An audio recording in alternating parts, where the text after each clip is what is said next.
여러분, SMIC라는 회사 이름 들어보셨습니까? 아마 대부분은 생소하실 겁니다. SMIC는 중국 최대 반도체 회사입니다. 정확한 이름은 중국 세미컨덕터 매뉴팩처링 인터내셔널 코퍼레이션인데 중국어로는 중신고지라고 부릅니다. 쉽게 말하면 중국판 삼성전자라고 보시면 됩니다. 중국 정부가 2000년에 만든 회사로 목표가 아주 명확했습니다. 삼성전자와 대만의 TSMC를 따라잡겠다는 거였죠. 중국 정부는 이 회사 하나에 국운을 걸었다고 해도 과언이 아닙니다. 천문학적인 돈을 쏟아부었고 빠른 성장을 위해 전 세계에서 최고의 인재들을 스카우트해왔습니다. 우리나라 삼성전자와 대만 TSMC에서 일하던 핵심 엔지니어들에게 연봉을 몇 배씩 제시하며 데려가기 시작하면서 업계가 술렁이기도 했습니다. 돈 앞에 장사가 없었으니까 2010년대 중반만 해도 SMIC의 기세는 대단했습니다. 중국 내수 시장이 워낙 크니까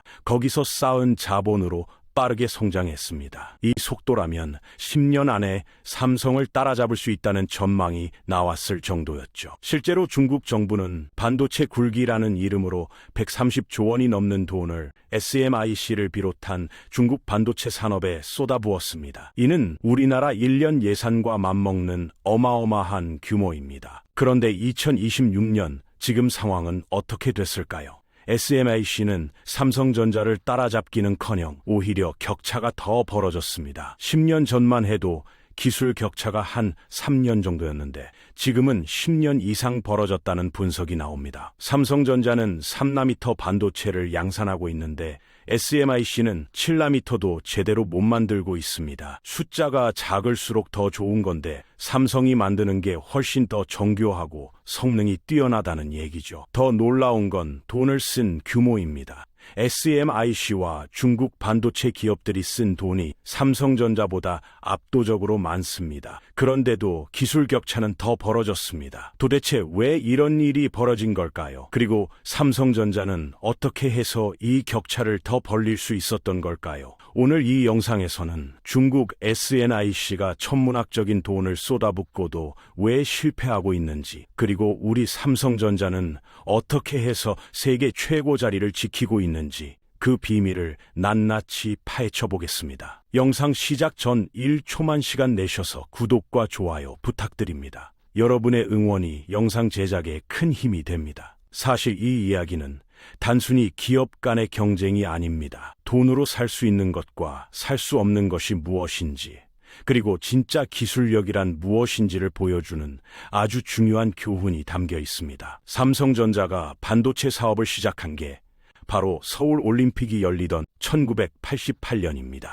올림픽 개최로 온 나라가 들썩이던 그 해에 삼성전자는 조용히 반도체라는 새로운 길을 걷기 시작했습니다. 처음엔 아무도 주목하지 않았습니다. 일본이 반도체 시장을 장악하고 있던 시절이었고 한국이 뭘 할 수 있겠냐는 시선이 대부분이었거든요. 하지만 삼성은 36년이 지난 지금까지 단 하루도 쉬지 않고 달려왔습니다. 여러분, 평택에 있는 삼성 반도체 공장 아시죠? 거기는 24시간 내내 불이 켜져 있습니다. 왜 그럴까요? 반도체 공장은 한번 멈추면 다시 정상 가동하는데 일주일이 걸리고 그 일주일 동안 수천억 원이 날아가기 때문입니다. 이재용 삼성전자 회장이 한 말이 있습니다. 반도체는 1초를 멈추면 1년이 뒤처진다고 했습니다. 과장이 아닙니다. 기술 발전 속도가 그만큼 빠르다는 얘기죠. 36년 동안 수만 명의 엔지니어들이 밤을 새워가며 데이터를 쌓았습니다. 이 온도에서는 반도체 합격률이 얼마고 이 속도로 돌리면 어떻게 되고, 그런 실험을 수천만 번 반복했습니다. 성공한 것보다 실패한 게 훨씬 많았습니다. 그런데 바로 그 실패 기록이 지금 삼성의 가장 큰 자산이 된 것입니다. 중국의 SMIC는 삼성보다 12년 늦은 2000년에 출범했습니다. 물론 24년이라는 시간도 적지 않습니다. 하지만 중국은 10년 안에 한국을 따라잡겠다며 엄청난 속도로 달렸습니다. 공장을 빠르게 짓고 장비를 대량으로 들여오고 사람을 마구 뽑았습니다. 압도적인 물량과 인원 공세로 겉으로 보기엔 금방이라도 따라잡을 것 같았습니다. 하지만 반도체는 속도로 되는 게 아니었습니다. 마라톤을 뛰는데 단거리 달리기 하듯이 전력 질주하면 어떻게 될까요? 중간에 지쳐서 주저앉게 됩니다. SMIC가 딱 그 꼴이 됐습니다. 빠르게 성장한 것처럼 보였지만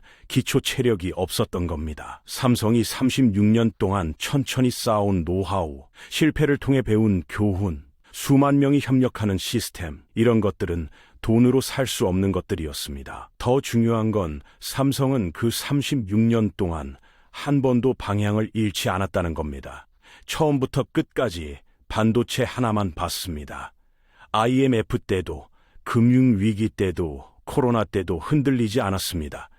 오히려 위기 때마다 투자를 더 늘렸습니다. 남들이 겁먹고 움츠러들 때 삼성은 더 크게 베팅했고, 그게 결국 지금의 압도적인 기술력으로 이어진 겁니다. SMIC는 어땠을까요? 중국 정부가 워낙 큰 돈을 쏟아부으니까 일단 받아먹고 보자는 기업들이 우후죽순 생겨났습니다. 진짜 기술 개발보다는 정부 보조금 타먹기에 급급한 회사들이 많았습니다. 실제로 우한옹신이라는 반도체 회사는 2조 원이 넘는 정부 돈을 받고도 단 한 개의 반도체도 만들지 못하고 망했습니다. 알고 보니 처음부터 사기였던 거죠. 중국 반도체 산업 전체가 이런 식이었습니다. 돈은 많이 쓰는데 실속이 없었던 겁니다. 결국 시간을 대하는 태도가 달랐습니다.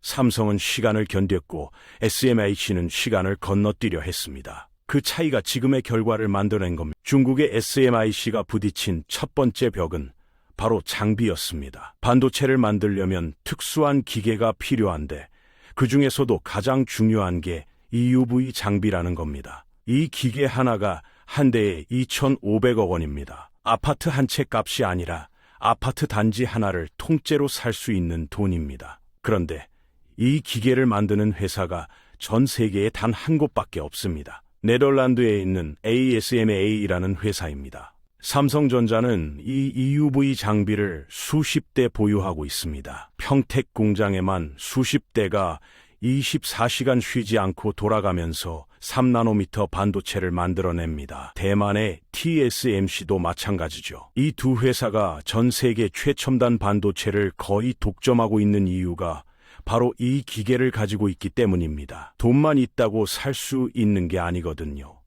ASML이 팔겠다고 해야 살 수 있습니다. 그런데 중국의 SMIC는 이 기계를 단 한 대도 가지고 있지 않습니다. 왜 그럴까요? 미국이 막았기 때문입니다. 2019년부터 미국 정부가 ASML에게 압력을 넣었습니다.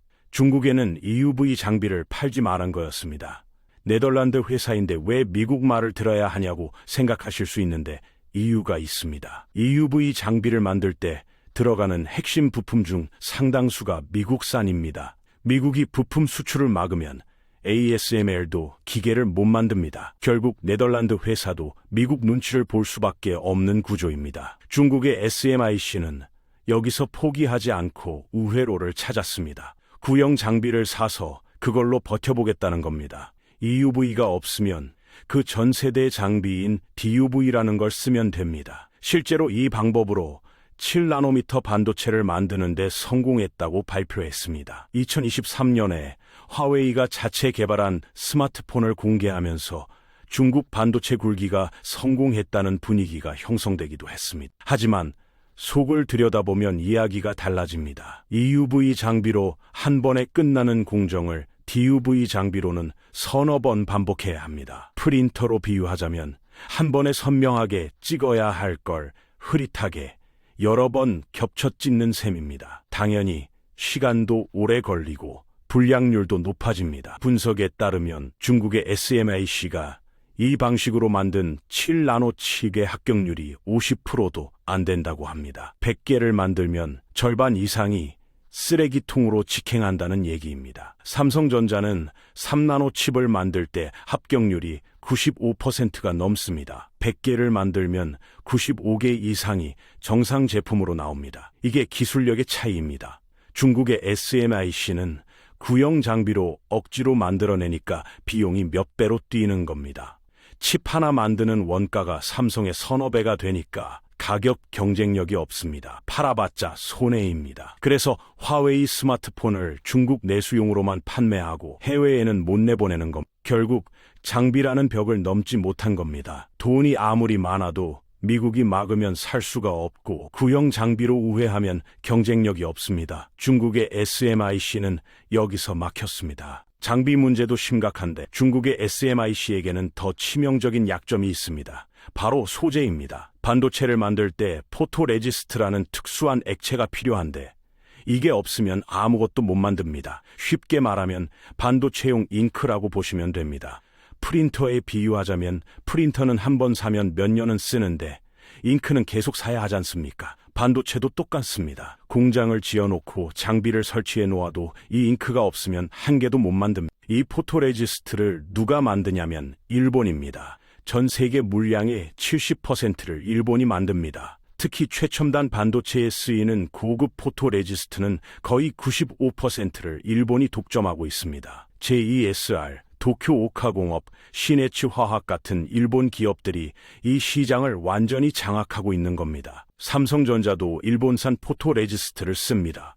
세계 최고 기술력을 가진 삼성조차도 이건 일본 제품을 쓸 수밖에 없었습니다. 더 큰 문제는 이게 신선식품이라는 겁니다. 유통기한이 6개월에서 1년입니다. 마트에서 파는 우유랑 비슷합니다.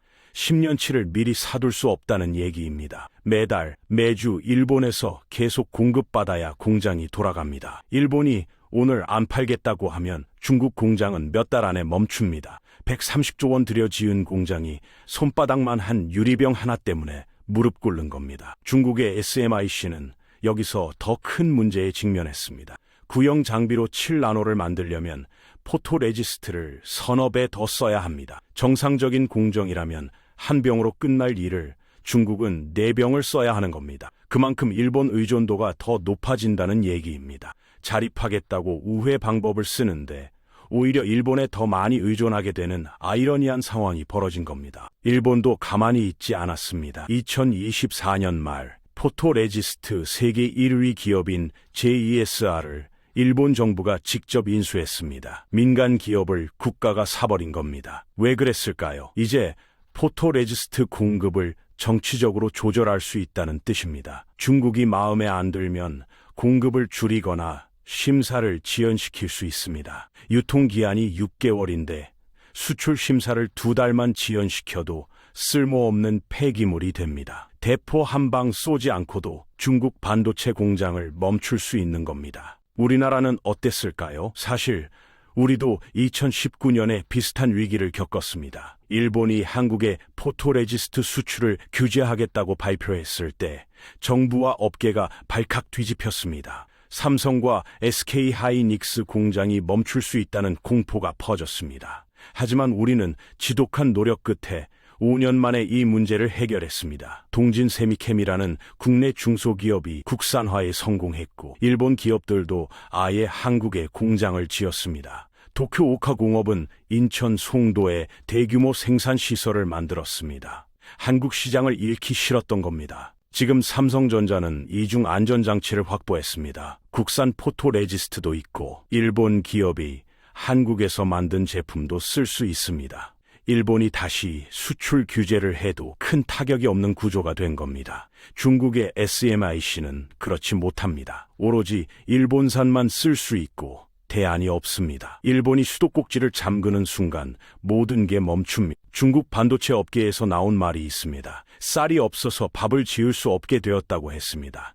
아무리 비싼 밥솥이 있어도 쌀이 없으면 소용없다는 뜻입니다. 중국의 SMIC가 지금 그 상황입니다. 장비도 구하기 어렵고 소재도 일본 손에 달려 있습니다. 두 개의 벽 앞에서 중국은 꼼짝 못하고 있습니다. 여기서 삼성전자와 중국의 SMIC를 직접 비교해 보겠습니다. 먼저 경제학의 꽃, 돈 이야기입니다. 삼성전자가 2023년 한 해 동안 반도체 사업에서 번 돈이 약 250조 원입니다. 우리나라 1년 국가 예산과 비슷한 규모입니다. 중국의 SMIC는 고작 8조 원을 벌었습니다. 삼성 혼자서 중국 반도체 업계 전체를 합친 것보다 훨씬 많이 버는 상황입니다. 더 중요한 건 이익이겠죠. 장사를 해서 남는 돈 말입니다. 삼성전자는 100원을 벌면 30원 정도가 순수하게 남습니다. 애플보다 높은 수준입니다. 중국의 SMIC는 100원을 벌면 5원 남습니다. 그나마도 중국 정부가 보조금을 주니까 겨우 이 정도입니다. 보조금 빼면 바로 적자인 게 현실입니다. 기술 격차는 더 큽니다. 머리카락 한 올 생각해 보십시오. 머리카락 굵기가 약 10만 나노미터라고 합니다. 삼성전자는 지금 3나노미터 반도체를 만듭니다. 머리카락의 3만 분의 1입니다. 극도로 정교한 기술입니다. 중국의 SMIC는 7나노미터도 제대로 못 만듭니다. 게다가 그걸 만드는 것도 구형 장비를 여러 번 돌려서 억지로 만드는 겁니다. 기술 격차가 최소 10년은 벌어져 있다는 게 업계 중론입니다. 시장 점유율을 보겠습니다. 파운드리라고 해서 남의 반도체를 대신 만들어주는 사업이 있습니다. 이 시장에서 대만의 TSMC가 1등입니다. 전체의 60%를 차지합니다. 삼성전자가 2등이고 13%를 가져갑니다. 중국의 SMIC는 5%입니다. 그나마도 대부분 중국 내수용입니다. 해외 고객들은 중국의 SMIC를 잘 안 씁니다. 품질을 못 믿으니까요. 가장 결정적인 차이는 HBM입니다. 요즘 인공지능이 화제인데 인공지능 칩을 만들려면 HBM이라는 특수한 메모리가 필요합니다. 이게 없으면 인공지능 칩을 못 만듭니다. 전 세계 HBM 시장을 누가 장악하고 있을까요? 삼성전자와 SK하이닉스입니다. 두 회사를 합치면 90%입니다. 중국의 점유율은 0%입니다. 아예 만들 줄을 모른다는 얘기죠. 엔비디아라고 들어보셨죠? 인공지능 칩 만드는 미국 회사입니다. 주가가 엄청나게 올라서 뉴스에 자주 나옵니다. 이 회사가 칩을 만들 때 반드시 한국산 HBM을 써야 합니다. 선택의 여지가 없습니다. 한국 아니면 대안이 없으니까요. 중국산은 쓸 수가 없습니다. 기술이 없으니까요. 이게 지금 반도체 시장의 현실임. 연구개발비 이야기도 해보겠습니다. 삼성전자가 2023년 한 해 동안 연구개발에 쓴 돈이 28조 원입니다. 중국의 SMIC는 3조 원입니다. 삼성이 거의 10배를 씁니다. 더 중요한 건 이게 매년 쌓인다는 겁니다. 올해도 28조, 내년도 28조 계속 투자합니다. 격차가 줄어들 수가 없는 구조입니다. 여기까지 보시면 삼성전자가 완벽하게 이겼다고 생각하실 수 있습니다. 하지만 방심하면 안 됩니다. 중국은 지금도 매년 30조 원씩 반도체 산업에 쏟아붓겠다고 발표를 했습니다. 10년, 20년 버티면 언젠가는 따라잡을 수 있습니다. 역사를 보면 그런 일이 실제로 일어났습니다. 1980년대 일본 반도체가 세계 1위였지만 결국 한국이 따라잡았던 것처럼 중국의 SNIC도 포기하지 않았습니다. 최첨단 반도체는 일단 접었으나 대신 28나노미터나 40나노미터 같은 구형 반도체 시장을 노리고 있습니다. 자동차나 가전제품에 들어가는 반도체입니다. 여기는 EUV 장비가 필요 없습니다. 중국이 가진 구형 장비로도 충분히 만들 수 있습니다. 실제로 이 시장에서 중국 점유율이 60%를 넘어갔습니다. 가격을 40%나 낮춰서 덤핑 수출을 하고 있습니다. 삼성전자도 이런 구형 반도체를 만듭니다. 수익은 적지만 고객사들이 필요로 하니까 생산합니다. 그런데 중국이 여기를 덤핑으로 공략하면 삼성도 타격을 받습니다. 실제로 미국과 유럽이 중국산 반도체에 반덤핑 관세를 부과하기 시작했습니다. 중국이 국가 보조금으로 버티면서 가격을 망가뜨리고 있다는 판단이었죠. 이게 계속되면 전체 반도체 생태계가 흔들릴 수 있습니다. 우리가 해야 할 일이 명확합니다. 첫째는 기술 격차를 계속 벌리는 겁니다. 삼성이 지금 센 나노를 만들고 있다면 다음은 2나노, 그 다음은 1,4나노입니다. 지금처럼 멈추지 않고 새로운 기술을 꾸준히 개발해야 합니다. 이재용 회장이 했던 말처럼 1초를 멈추면 1년이 뒤처지는 게 반도체 산업입니다. 둘째는 소재 부품 자립도를 높이는 겁니다. 2019년 일본 수출 규제 때 배웠듯이 아무리 기술이 좋아도 핵심 소재를 남한테 의존하면 목줄 잡히게 됩니다. 동진 세미캠 같은 국내 기업들이 포토레지스트 국산화에 성공했지만 아직 갈 길이 멉니다. 다른 핵심 소재들 역시 계속 국산화를 추진해야 합니다. 일본이 다시 카드를 꺼내들 수 있으니까요. 셋째는 인재 유출을 막는 겁니다. 중국이 지금도 우리 엔지니어들을 노리고 있습니다. 연봉을 몇 배씩 제시하면서 스카우트 시도를 합니다. 돈에 흔들리지 않을 사람 없습니다. 막을 방법은 두 가지입니다. 국내 처우를 더 개선하거나 법으로 막거나입니다. 삼성도 노력하고 있습니다. 핵심 인재들에게 억대 연봉과 스톡 옵션을 주면서 붙잡고 있습니다. 하지만 국가 차원의 보호도 필요합니다. 마지막으로 미국과의 동맹을 유지하는 겁니다. 중국의 SMIC가 지금 무릎 꿇은 이유가 미국 제재입니다. 미국이 우리 편이니까 중국을 막을 수 있는 겁니다. 만약 미국이 한국에게도 제재를 가하면 어떻게 될까요? 삼성도 EUV 장비를 못 받습니다. 핵심 소프트웨어도 못 씁니다. 일본 포토레지스트도 끊길 수 있습니다. 그래서 미국과의 관계가 중요합니다.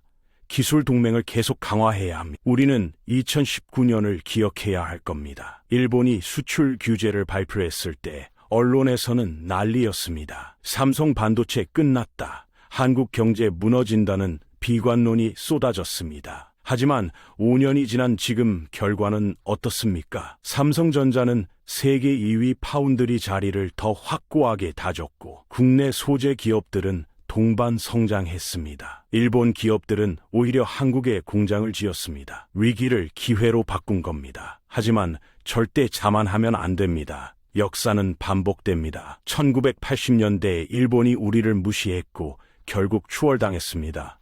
우리도 중국을 무시하다가는 똑같은 일을 당할 수 있습니다. 중국은 절대 포기하지 않을 겁니다. 공산당 체제라서 오래 버틸 수 있습니다. 국민들이 뭐라 해도 계속 돈을 쏟아부을 수 있는 여건인 거죠. 그래서 우리는 멈추지 않고 계속 달려야 합니다. 36년간 쌓아온 이 기술력을 다음 세대에게 물려줘야 합니다. 이건 단순히 삼성전자만의 문제가 아니라 우리나라 경제의 미래가 걸린 문제이기도 합니다. 반도체가 무너지면 한국 경제 전체가 같이 흔들리기 때문에 그만큼 중요한 사안이라 할 수 있습니다. 오늘 우리는 중국의 반도체 굴기 도전과 현실을 같이 살펴봤습니다. 이 과정에서 조금은 어려운 반도체 산업을 조금이나마 편한 이야기로 같이 공부해보고 이 과정에서 우리나라 삼성전자의 저력도 느껴보는 시간이었습니다. 오늘 영상도 여러분께 콧수염 아저씨의 쉬운 경제학 이야기로 도움이 되었길 바라며 추운 날씨 항상 건강 유의하시고 저희는 또 재밌는 경제학 이야기로 찾아뵙겠습니다. 감사합니다.